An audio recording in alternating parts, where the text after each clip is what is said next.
Отново ще ви разкажа, приятели, здравейте, за билката жасмин цвят. Ето е билката жасмин цвят. Може да се използва 10 грама опаковката. Може да се използва при следните ситуации.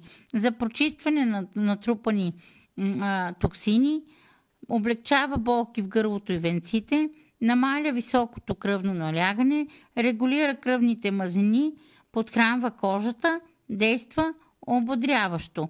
Начин на приготвяне и дозировка: една кафяна лъжица от билката кисне 5 минути в 200 мг гореща вода.